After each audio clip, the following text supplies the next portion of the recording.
Olá, eu sou Suzana Barelli, hoje é domingo e eu trago aqui para vocês um resumo do que foi notícia no mundo do vinho nessa semana que passou. E eu começo hoje não com uma taça para brindar, mas com um Testevan. Vocês sabem o que é isso? O Testevan, em geral, é uma taça rasa de prata que era usada antigamente para os profissionais do vinho provarem o vinho, às vezes até antes de oferecer ao rei, em adegas escuras, para ter certeza qual é a claridade, qual é a limpidez do vinho. Hoje em dia, ela é um símbolo do trabalho do sommelier e também das confrarias. E eu tô aqui com esse Testevan, essa capa que eu adorei e esse diploma que me enche de honras, que eu tô na Bairrada. Eu vim aqui ontem à noite, sábado, eu fui entronizada como confreira da Bairrada, confreira dos enófilos da Bairrada. Foi uma cerimônia sempre emocionante, a gente presta um juramento de defender e divulgar os vinhos da Bairrada, o que para mim é muito fácil, porque é um estilo de vinho que eu gosto muito.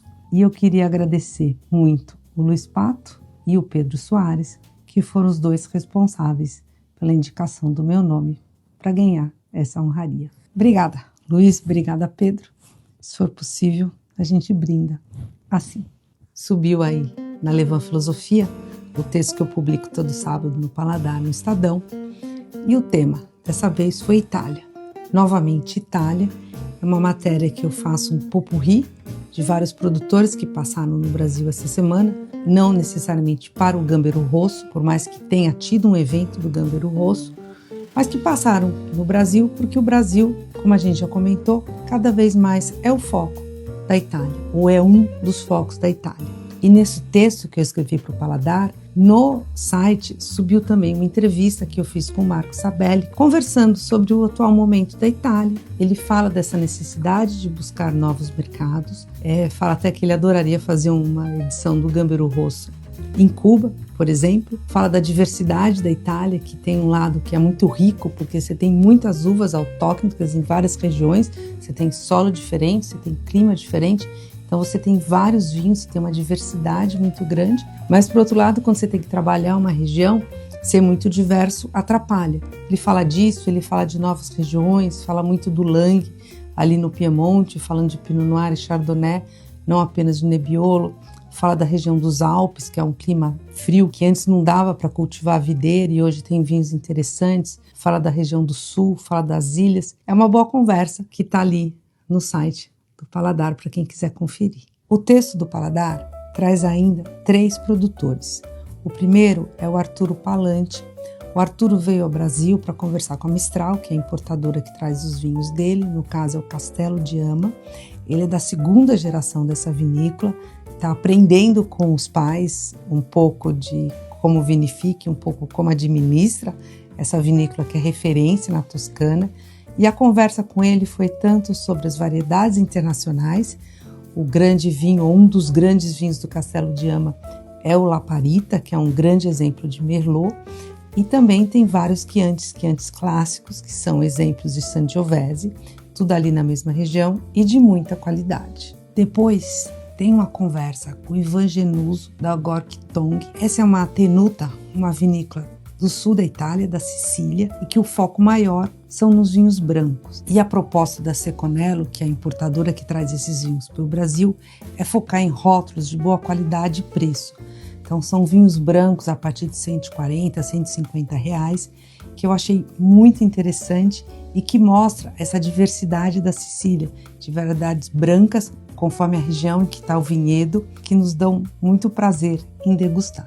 E da Itália, eu também conversei com Nicola Promosic, que é da 5ª geração dessa família que faz vinhos ali no Friuli, agora no norte da Itália, também vinhos brancos. E aqui eu achei muito interessante, primeiro um Pinot Grigio. O Pinot Grigio é uma uva bem levinha, bem tranquila, dessa região da Itália, mas eu gostei do jeito dele fazer esse Pinot Grigio, tem um pouquinho mais de complexidade, entrega um pouco mais, gostei. E gostei também muito do Ribolla Gialla, que ele faz como laranja, ou seja, com maior tempo de contato das cascas com o líquido e fica com essa cor meio de tom alaranjado, meio ocre, e fica também com aquela estrutura de vinho tinto, com um pouco de tanino. Gostei bastante da vinícola. Ela está chegando aqui no Brasil pela Van Van. Na verdade é uma importadora diferente, não sei nem se a gente consegue chamar de importadora, mas é uma empresa que vai trazer vinhos da Itália, mas ele traz num esquema de encomenda, ele não tem tanta pronta entrega, mas ele faz um trabalho das pessoas que querem esses vinhos, ele traz com a consultoria dele, e lembrando que o Lamberto Percucci é uma pessoa que entende muito, muito de vinho italiano, e o foco dele, até onde eu entendi, vai ser mesmo na Itália. Eu também quero chamar a atenção para um report que o inglês Tim Atkin vai lançar dentro em breve, ainda em dezembro. Pela primeira vez, ele vai publicar a sua análise, a sua crítica de vinhos brasileiros.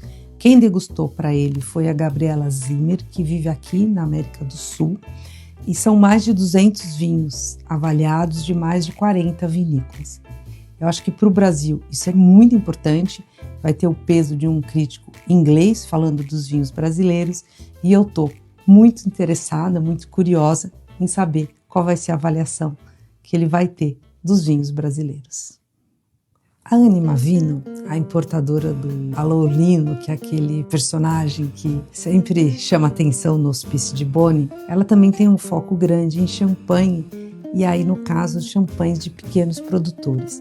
Nesse final de semana, ela fez para os seus clientes a festa do champanhe, que é uma data tradicional que eles comemoram sempre no final do ano, e trouxe para isso um produtor, um pequeno produtor, focado na variedade Pinot Meunier. É o Aurélien Laerte, que tem vinhedos espalhados pela região da Champagne, e é muito interessante porque ele é um fervoroso fã da Pinot Meunier. E a gente está acostumado mais a Champagne defender Chardonnay e Pinot Noir, e a Pinot Meunier ser uma uva deixada, vamos dizer assim, em segundo plano. E ele diz que não, e ele prova nas garrafas porque que ele gosta tanto do Pinot Meunier, que é a variedade majoritária nos seus vinhos, e são champanhes de uma qualidade muito legal. E mais do que isso, esse produtor, ele não tem só essas 3 variedades, que são as mais conhecidas de champanhe, mas ele também tem cultivado em seus vinhedos todas as variedades de uvas de champanhe, todas as 6 variedades permitidas, e não apenas as 3, e ele usa, conforme o vinho, um pouquinho dessas outras variedades, o que eu achei bem interessante de saber e de conhecer. Para terminar, eu quero trazer aqui o Guia dos Vinhos. A gente vale sempre lembrar que toda semana sobe uma newsletter com um tema diferente do mundo do vinho. Na semana passada subiu um texto que eu gostei bastante, que eu acabei não comentando aqui, que foi do Ricardo César, sobre preço dos vinhos, é uma boa discussão. E nessa semana subiu um texto meu sobre reciclagem de garrafas. Por que que a gente está falando de reciclagem? Porque todos os anos, desde a primeira edição do Guia dos Vinhos, a gente guarda todas as garrafas e a gente depois doa para a cooperativa Vira-Lata, que faz o descarte correto desses mais de 500, 600 vasilhames. É um tema importante para o nosso planeta e acho que cada vez mais importante para a nossa indústria. É isso. Estou aqui de volta com o meu Testevan. Espero que vocês tenham gostado desse resumo das notícias da semana. Se quiserem, comentem, divulguem, compartilhem. Boa semana para vocês. E o próximo vídeo vai ser no Brasil.